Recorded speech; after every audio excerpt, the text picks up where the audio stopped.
They called her a temptress, a queen who bewitched the world's most powerful men. But behind the beauty was brilliance. Behind the charm was strategy. And behind the legend was a woman who dared to defy Rome itself. This is the untold story of Cleopatra, the last pharaoh of Egypt and the queen who turned love into her greatest weapon. Cleopatra VII was born in 69 BC, the daughter of Pharaoh Ptolemy XII, heir to a fading empire. Egypt was rich, but weak, its rulers puppets of Rome. Even as a child, Cleopatra knew she would not bow. When her father died, she became queen, but not alone. She was forced to share the throne with her 10-year-old brother, and soon, her rival. In a palace of betrayal and whispers, Cleopatra was exiled, stripped of her crown and her dignity.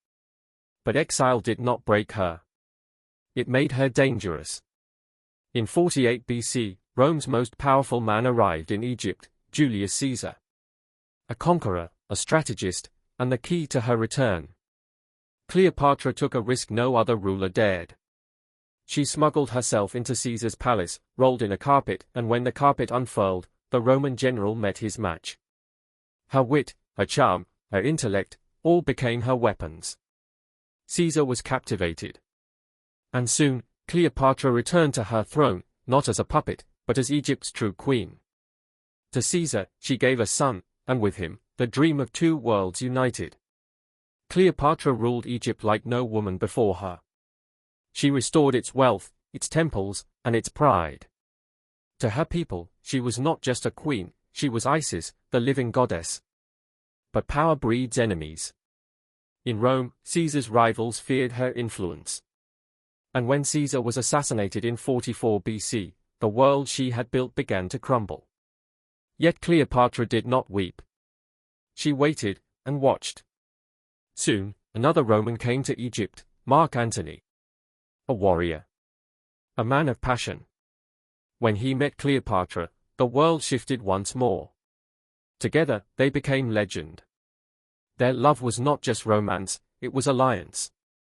Egypt's gold and Antony's armies challenged the rise of Rome's new master, Octavian. But Rome saw their love as treason. Octavian waged war, not just on Egypt, but on the very idea of freedom. At the Battle of Actium, their fleets were crushed. Antony, believing Cleopatra dead, took his own life. When she learned of his death, Cleopatra locked herself in her tomb. As Octavian's soldiers broke through, she made her final choice, to die as she lived, a queen. Legend says she held an asp, a venomous snake, to her breast, whispering, "I will not be paraded through your streets." And with one final breath, Cleopatra became immortal. Cleopatra's death marked the end of ancient Egypt, and the beginning of Rome's empire. But her legacy endures, a woman who ruled through wit and will, who faced empires and gods, and won her place in eternity. Music fades into silence.